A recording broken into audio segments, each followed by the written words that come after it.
Hey everyone, welcome to Pastor Play. So today we have The Reading, a supernatural thriller film currently streaming on BET Plus, starring Monique, Denisha Hardiman, Ian Haywood, written and directed by Courtney Glaude. So we open with author Emma Leeden on a morning show promoting her book, The Invasion, telling the tragic story of how four assailants wearing all black come into her family's home where she's the only lone survivor after being brutally beaten, stabbed, and having a finger cut off.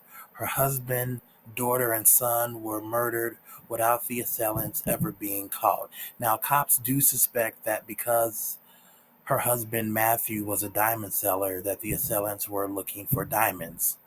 Now, in order to generate more press for the book, Emma agrees to a psychic reading by a 19-year-old college student, Sky Brown, in Emma's now reinforced panic room type securized house. There's only one problem. Sky's spiritual connection is real, and evil emerges in a house that they can't get out of and leaves everyone there battling for their lives. Now, that's a summary without me going into detail. So let's start off with the good. The first half of the film sets up the tone and story really well, and the pacing is good. There is some very good setup here, and don't get it twisted. This is Monique's film, and she delivers in her performance. Monique's performance is excellent. She keeps it in the middle. She doesn't overact or underact. She really is the best part of this film without giving any specifics. All right, so the bad. Yes, the setup is very good, but the payoff kind of falls off at the wayside in the second and third act.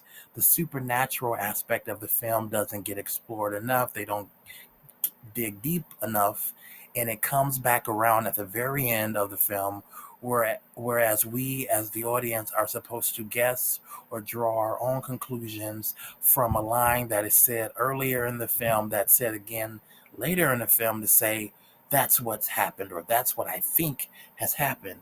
Now again, Monique is an Oscar winner, and she does some interesting things in her overall performance. However, some of the other actors and some of the other acting in this film are it's uneven.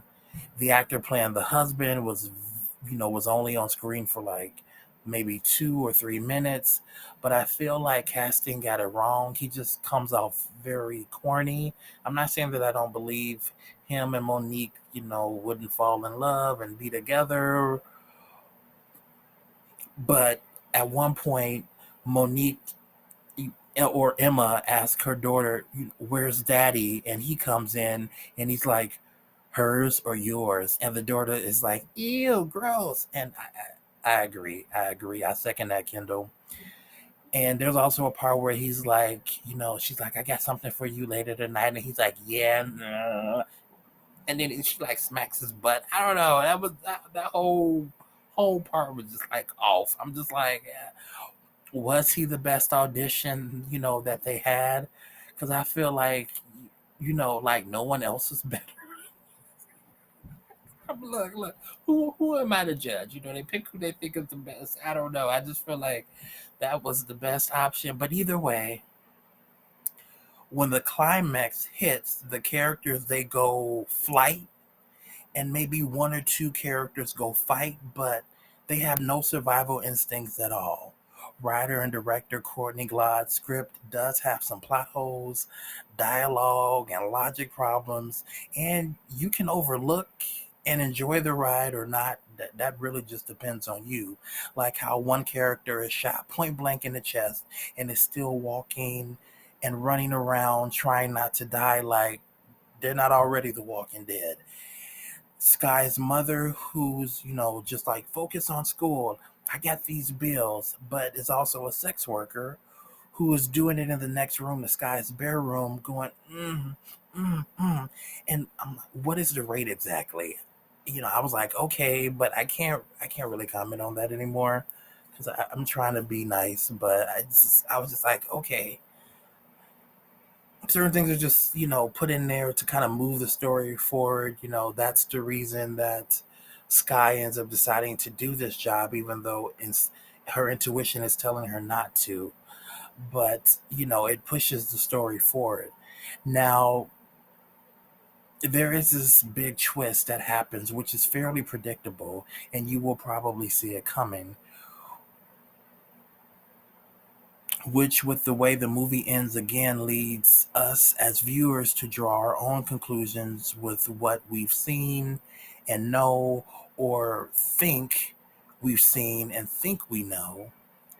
Now, also, too, I do want to add that there is a Get Out slash Us Jordan Peele inspired running cat and mouse scenes in this film that kind of had me laughing.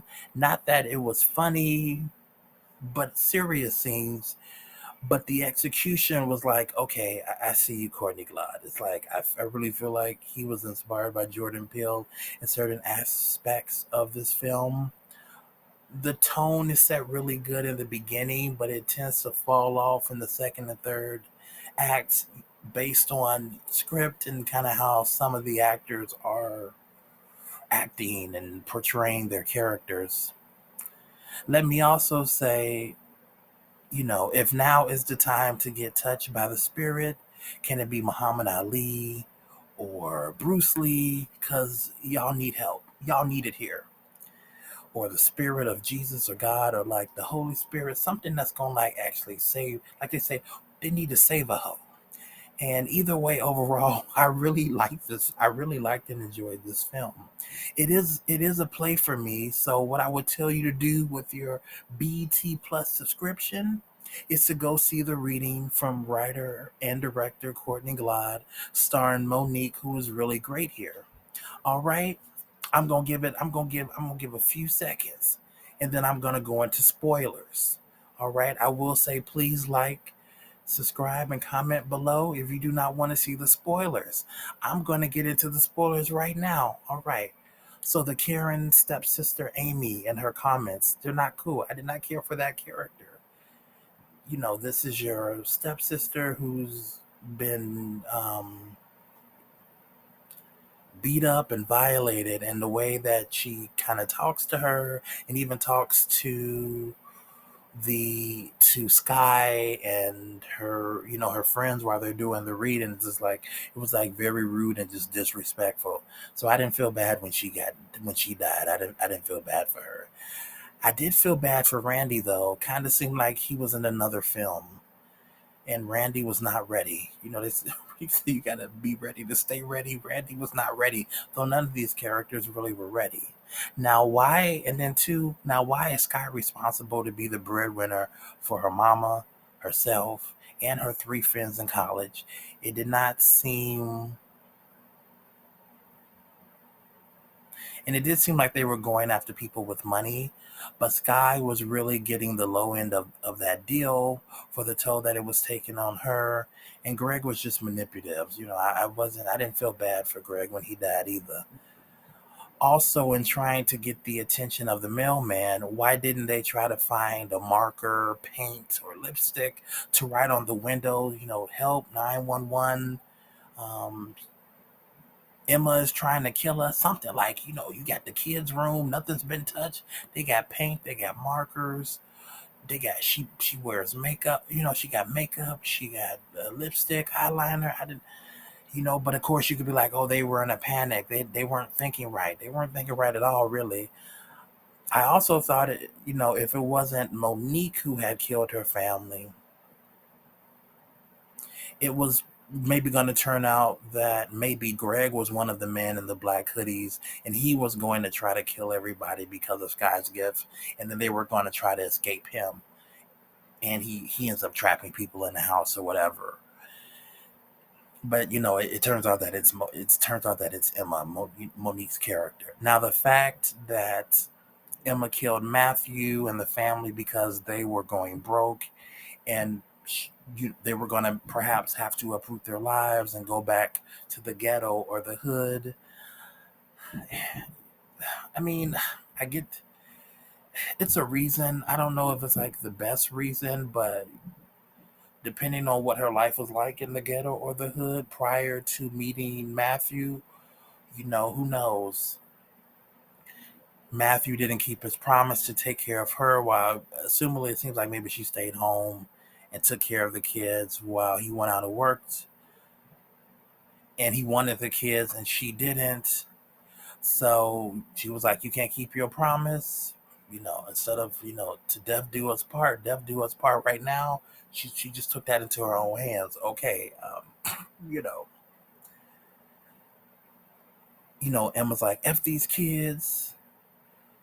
I thought that was cold. I'm glad my mom loved me, but to kill them over money was, to me, very shallow and materialistic, saying nobody wants to be a single mother. Of, of course, I could imagine that women don't want to be single mothers. Sometimes it just depends on the predicament that they fall in. But just to say, like, being a single mother is so miserable, and I don't know. I don't know if that was necessarily. I mean, it was written by a guy, not necessarily a woman. I don't know how women may take that, depending on how much they think into it or about it. But I was mainly raised by a single woman. So I mean, like I said, I love my mom. Thank you, Mama.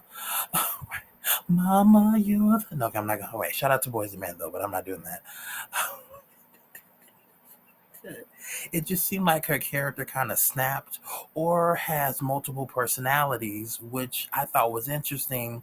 In the credits, it has Monique credited as playing Emma Leading, Miss Leading, and Emma.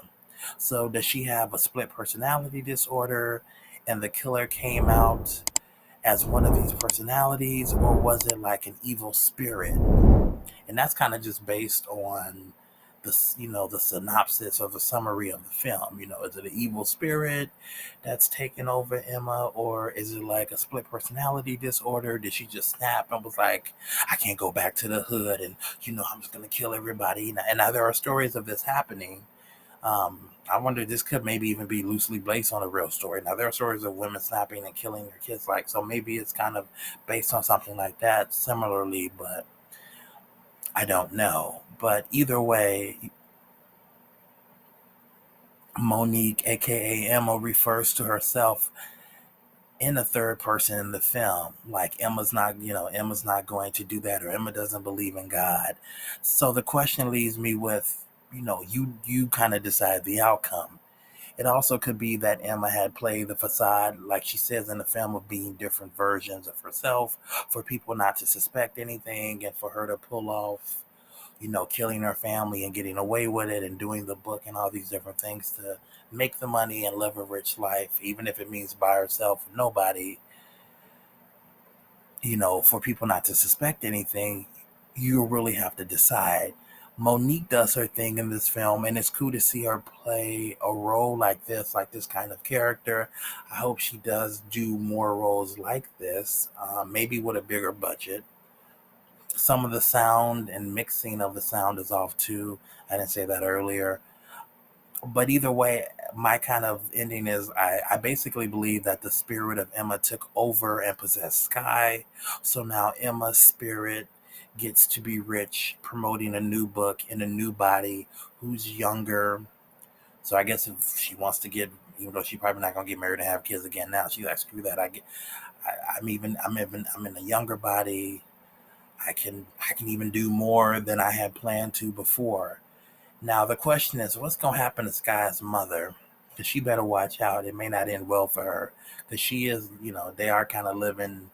It would seem maybe in the ghetto or the hood, and her friend even says it. But either way, that's my kind of spoiler review slash thoughts on the reading.